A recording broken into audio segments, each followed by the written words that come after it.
அனைவருக்கும் வணக்கம். வழக்கறிஞர் சிறிநாடார் தலைவர் பாண்டியனார் மக்கள் இயக்கம். இன்றைக்கி இந்த பதிவு எதுக்கு அப்படின்னா, நேற்றைய தினம் சென்னை ராயபுரத்தில் ஒரு திருமண மண்டபத்தில் ஒரு பெண் என்னை ஒருவர் காதலித்து ஏமாற்றி விட்டார். திருமணம் செய்வதாக கூறி 8 ஆண்டுகளாக காதலித்தோம். அவர்களுக்காக நான் இப்போ மதம் மாறி முஸ்லீமாக வந்திருக்கிறேன் அப்படிங்கிற விஷயங்கள்லாம் சொல்லி அந்த திருமணத்தை தடை செய்வதற்காக போயிருக்கிறாங்க. அந்த போன இடத்துல காவல்துறையினர் இங்கே இந்த இடத்துல நீங்கள் வந்தது தப்பு அப்படின்னு சொல்லி 2 தரப்பினர்கள் மத்தியிலே ஒரு பிரச்சனை ஏற்படுகிறது. அந்த பிரச்சனை சம்பவத்தின் நடைபெற்று கொண்டிருக்கும்போது அந்த பெண்ணுக்கு ஆதரவாக வந்த சில மக்கள், ஒரு பெண் வந்திருக்காங்க, அவங்க கூட இன்னொரு பெரியவர்லாம் வந்திருக்கிறாங்க. அந்த பெண் என்ன சொல்கிறாங்க அப்படின்னா, காவல் ஆய்வாளரை பார்த்து உன்னோட யூனிஃபார்மை கழட்டாமல் விட மாட்டேன் அப்படிங்கிறது ஒரு காணொலி போய்கிட்டு இருக்குது. அதே மாதிரி அந்த காவல் ஆய்வாளரும் என்னோடய யூனிஃபார்மை கழட்டிட்டுனா உன் தலையை எடுக்காமல் விட மாட்டேன் அப்படின்னு சொல்லி காவல் ஆய்வாளரும் ரொம்ப ஒரு கண்டிப்போடு பேசின மாதிரி ஒரு விஷயம் போய்கிட்டு இருக்குது.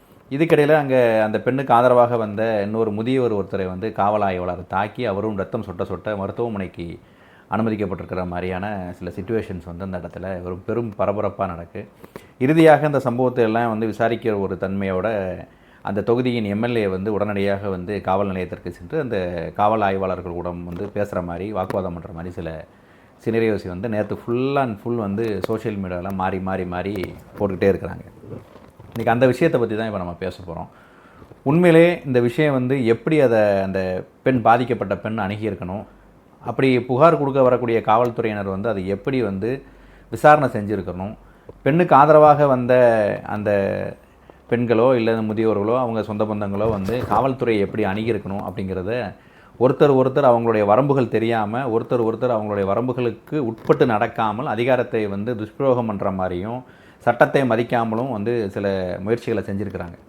அதன் வெளிப்பாடு தான் இங்கே ஒவ்வொருத்தரும் ஒவ்வொரு விதமான வன்முறைகள் ஈடுபடுற மாதிரியும், ஒவ்வொருத்தரும் தன்னுடைய அதிகாரத்தை கடந்து தேவையில்லாமல் செயல்பட்ட மாதிரியான பெரும் விஷயங்கள் நடந்துருக்கு.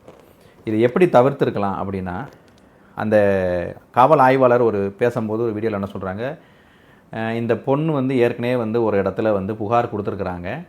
இப்போது அந்த புகார் இப்போ வரைக்கும் நிலுவையில் தான் இருந்துக்கிட்டு இருக்குது. அது மீதான விசாரணை இன்னும் முடிவடையலை. இப்போது நீங்கள் இந்த திருமண மண்டபம் இருக்கக்கூடிய இந்த பகுதி ராயபுரம் ஒரு பொதுவான ஒரு காவல் நிலையத்துக்கு உட்பட்டு வருது. அந்த பெண்ணோட புகார் கொடுத்த காவல் நிலையம் வேறு. இப்போ நீங்கள் புகார் கொடுக்கணும் அப்படின்னா அந்த பெண் இருக்கக்கூடிய ஜூரிஸ்டிக்ஷன் லிமிட்டுக்குள்ளே போய் கொடுங்க, இல்லை அந்த பையனோட வீடு இருக்கிற இடத்துல போய் கொடுங்க. அதுவும் இல்லாமல் நீங்கள் ஒரு பொது இடத்துல இப்போ பிரச்சனை பண்ணுறீங்க, இது பிரச்சனை பண்ணுறனால தான் நாங்கள் இங்கேருந்து உங்களை கிளம்ப சொல்கிறோம்னு சொல்லி காவல்துறை தரப்பில் சொல்கிறாங்க. சரி, இப்போ இதை செய்கிறதுக்கு அந்த பொண்ணுக்கு அதிகாரம் இருக்கான்னு பார்த்தா, சட்டப்படி ஏற்கனவே அந்த பாதிக்கப்பட்ட பெண் புகார் கொடுத்துருக்காங்க. அந்த புகாரில் விசாரணை சரியாக இல்லை அப்படின்னா நீதிமன்றத்தை நாடிருக்கலாம், நீதிமன்றம் மூலம் எஃப்ஐஆர் போட வச்சுருக்கலாம்.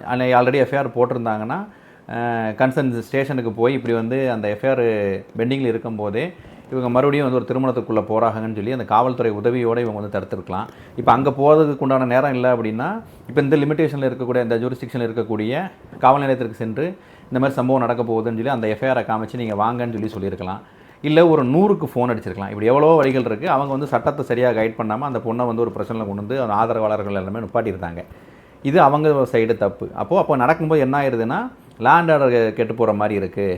ஒரு பப்ளிக்கில் நின்று பிரச்சனை பண்ணுறீங்க, 10 பேர் ரோட்டில் உட்காடுறீங்க, மண்டபத்துக்கு முன்னால் பிரச்சனை பண்ணுறீங்க, இப்படிலாம் பண்ணுறீங்க அப்படிங்கும்போது இது ஒரு பப்ளிக் நியூசன்ஸு, பெரிய இடைஞ்சலுங்கிற மாதிரி காவல்துறை தரப்பில் சொல்லி, ஏன் உங்கள் வெவ்வேறு இடத்துல இருக்கக்கூடிய பிரச்சனையை என்னோட லிமிட்டுக்குள்ளேயே இப்படி பண்ணுறீங்கன்னு சொல்லி காவல்துறை தரப்பில் பண்ணுறாங்க. சரி, பேச வந்தவங்களாச்சும் வந்துட்டாங்க. வந்ததுக்கப்புறம் காவல்துறையாச்சும் அதை ஆக்கப்பூர்வமாக நின்று அதை விசாரிக்கிற இடத்துல ஒரு மகளிர் ஆய்வாளரையோ இல்லை உதவி ஆய்வாளரோ வச்சு அதை தன்மையாக விசாரிச்சுருந்துருக்கலாம். அந்த பெண்களை பாதிக்கப்பட்ட பெண் வலுக்கட்டாயமாக இழுத்து வண்டியில் ஏற்றி புகார் கொடுத்த வந்தவங்க மாதிரி அவங்கள ட்ரீட் பண்ணலை. சரி, அவங்க மக்கள் அறியாமல் செஞ்சுருக்கலாம், என்னன்னு தெரியாமன்னு கூட ஒரு வேளை 4 பேர் சொல்லியிருக்கலாம், நீ அங்கே போய் நின்னா, மண்டபத்தில் போய் நின்னா கல்யாணத்தை நிப்பாட்டியெல்லாம் மற்றதை பார்த்துருக்கலான்னு சொல்லியிருக்கலாம். அதை நம்பி கூட அவங்க வந்திருக்கலாம். அப்போது வந்தவங்களுக்கு அதை கைட் பண்ண வேண்டிய பொறுப்பும் பொதுநலமும் யார்கிட்ட இருக்குன்னா காவல்துறையில் இருக்குது. இப்போ காவல்துறையினர் அதை சகிப்புத்தன்மையோடு நடந்துக்கிடாமல் உடனடியாக ஆவேசமாக பேசுகிறது, நீ மண்டபத்தை விட்டு வெளியே போங்கிறது, அந்த கூட ஒரு பெரியவரை அடித்து ரத்த காயப்படுத்திருக்கீங்க.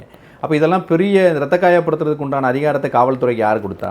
அப்போது காவல்துறை தரப்புலையும் உங்களோட அணுகுமுறை சரியில்லாமல் நீங்கள் ஒரு பெரிய ஒரு ஷார்ட் டெம்பரான ஒரு காவல்துறை அதிகாரி மாதிரி தான் பார்க்கறதுக்கு தோணுது.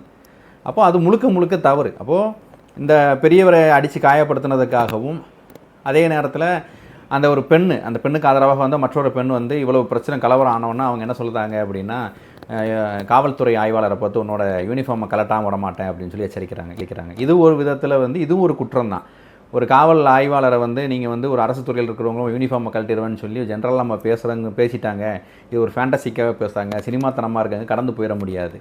அப்போது நீங்கள் அந்த இடத்துக்கு வரும்போது சட்டம் அனைவருக்கும் சமமானது. சட்டத்தை பின்பற்றும் போது நீங்களும் வார்த்தைகளை வந்து கரெக்டாக கையாளணும்.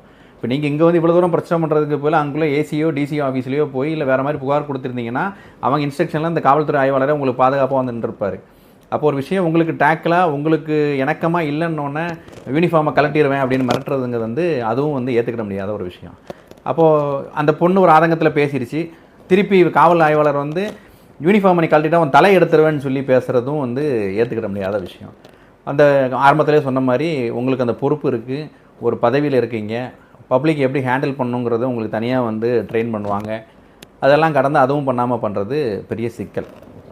இப்போ இறுதியாக ஒரு பையன் ஒரு பொண்ணை காதலித்து ஏமாற்றிட்டான்னா அவனுக்கு அந்த கொடுக்கப்பட்ட புகார் மீது ஏற்கனவே கன்சர்ன் ஸ்டேஷனில் கொடுத்தேன்னு சொன்ன அந்த புகாரை ஒழுங்காக அந்த நேரத்திலே ஒரு விசாரணை பண்ணி அந்த விசாரணையை வந்து அவனை ஒன்று ரிமாண்ட் பண்ணியிருக்கலாம், இல்லை வேறு என்னென்ன பிரச்சனையில் புகார் கொடுத்துருக்காங்களோ அந்த நடவடிக்கையின்படி வந்து நீதிமன்றத்தில் இருக்க முடிச்சதுக்கப்புறம் தான் நீ மறு திருமணம் பண்ணணும் அப்படிங்கிற மாதிரி ஏதாவது ஒரு இன்ஸ்ட்ரக்ஷன் கொடுத்துருக்கலாம். அதை காவல்துறை நேர்த்தியாக அதை வந்து கொஞ்சம் ஃபாலோஅப்பில் வச்சுருந்து இவங்களோட பெட்டிஷனுக்கு வந்து சில விஷயங்கள் பார்த்துக்கலாம், கரெக்டாக நடப்போம் அப்படிங்கிற மாதிரி சட்டத்தின்படி கொண்டு போங்கிற ஒரு முழு முயற்சியோடு நடந்திருந்தால் இப்படியான அசம்பாவிதங்களும் இப்படியான ஒரு பெரும் பதட்டமும் வந்து சமூகத்தில் ஏற்படாமல் இதை தடுத்துருக்கலாம். அப்போ இதோட பிரச்சனை எங்கே ஆரம்பிக்கும் அப்படின்னா, ஏற்கனவே கொடுக்கப்பட்ட புகாரின் மீதான விசாரணை தன்மையும் அந்த விசாரணை தொடர்ச்சியாக வந்து இவங்க போய் கேட்டாலும் கூட நாங்கள் என்ன பண்ணேன் வழக்கு போட்டோம், நாங்கள் என்ன பண்ண முடியும், நீங்கள் போய் பார்த்துக்கோங்கன்னு சொல்லி சட்டத்தை எப்படி அணுகணுங்கிறது மக்களுக்கு தேவையான அறிவுரை வழங்காமல் ஒரு சிலர் தவிர்க்கக்கூடிய சூழ்நிலையும் கூட வந்து இவங்க என்ன செய்யணும் தெரியாமல் மண்டபத்தில் போய் நிற்கிறது, அங்கே போய் பிரச்சனை வர்றது, அதனால் வந்து வேறு ஒரு ஜூரிஸ்டிக்ஷன் இருக்கக்கூடிய காவல் ஆய்வாளர்கள் இவங்களுக்கும் பிரச்சனை வர்றது, இப்படியான ஒரு மனநிலைமை வந்திருக்கு. அப்போ இதெல்லாமே வந்து பேசிக் இந்த பிரச்சனைக்கு ஆரம்பமே ஏற்கனவே கொடுக்கப்பட்ட இடத்துல ஒருத்தன் ஏமாற்றிட்டான்னு சொல்லி 50 லட்ச ரூபா பணம் வாங்கிட்டான், என்னை காதலிச்சிட்டான், ஏமாற்றிட்டான்னு சொல்லி போட்ட புகார் உண்மையாக பொய்யாங்கிறத அப்போமே விசாரித்து அதுக்கு ஒரு தண்டனை கொடுத்துருக்கலாம். பொய்யா இருக்கும் பட்சத்தில் இந்த பெண்ணை வான் பண்ணி அனுப்பியிருக்கலாம், உண்மையாக இருக்கும் பட்சத்தில் உடனடியாக அரெஸ்ட் பண்ணி ரிமாண்ட் பண்ணி நீதிமன்றத்துக்கு கொண்டு போயிருக்கலாம். இந்த இஷ்யூஸ் முடிகிற வரைக்கும் நீங்கள் வந்து வேறு ஒரு திருமணத்துக்கு போகக்கூடாதுன்னு வான் பண்ணியிருக்கலாம். இப்படியான சரியான அணுகுமுறை இல்லாத ஒரு காரணம், அந்த காரணத்தின் தொடர்ச்சியாகவே இப்போ தமிழகத்தில் இங்கேருந்து ஆரம்பித்து சிஎம் வரைக்கும் போய் கட்சிக்காரங்கள்லாம் உள்ளே வந்து எம்எல்ஏ வரைக்கும் பேசுகிற அளவுக்கு வந்துட்டாங்கங்கிற மாதிரி ஒரு பெரிய பிரளத்தையே ஏற்படுத்திட்டாங்க. 2 நபர்களுக்கு ஏற்பட்ட ஒரு காதல், அந்த காதல் முறிவு ஒட்டு மொத்தத்தில் இங்கே வந்து ஒரு காவல்துறைக்கு ஒரு பிரச்சனை, காவல்துறை ஆய்வாளருக்கு வந்து பதவியை பறிக்கலாம், டிஸ்மிஸ் பண்ணலாம். அவர் செஞ்சது தப்பு தான், அவர் செஞ்சது தப்புக்கு அவர் கண்டிப்பாக பறிக்கணும், அவரை டிஸ்மிஸ் பண்ணணும், சஸ்பெண்ட் பண்ண எல்லாம் ஏதாவது நடவடிக்கை அவர் மேலே எடுக்கலாம். அந்த காயப்பட்ட முதியவருக்கு அவர் அடித்தனால அவர் மேலே வழக்கு பதிவு பண்ணலாம். அதே மாதிரி இந்த பொண்ணு வந்து யூனிஃபார்மை கலட்டிடுவேன்னு சொல்லி சொன்னனால அந்த பொண்ணு மேலே வந்து அப்ஸ்ட்ரக்ஷன், அதாவது தடை பண்ணாங்கன்னு சொல்லி அவங்க மேலே வழக்கு பதிவு பண்ணலாம். பொது இடத்துல வந்து போராட்டம் பண்ணாங்க வச்சாங்கன்னு சொல்லி அவங்க மேலேயும் வந்து அந்த பாதிக்கப்பட்ட பொண்ணு மேலேயும் வந்து வழக்கு. இப்படி வந்து சட்டத்தை சரியாக கையாண்டோன்னா இவ்வளவு சிக்கல்களும் இவ்வளவு இடைஞ்சல்களும் இருக்குங்கிறத மக்களாகிய நாம் எல்லோரும் புரிஞ்சுக்கிடணும். இந்த பிரச்சனையெல்லாம் ஒரு உதாரணமாக வச்சுக்கிட்டு நாளைக்கு ஒரு விஷயம் உங்கள் இடத்துல நடக்கு அப்படின்னா அதை எப்படி சட்டத்தின் மூலம் அணுகுங்கிறத கொஞ்சம் கேளுங்க, காவல்துறையிட்டையும் கேளுங்க, லாயர்ஸ்டையும் கேளுங்க, கேட்டு கரெக்டான அணுகுமுறையை செஞ்சுக்கணுங்கிறத கேட்டுக்கிறோம்.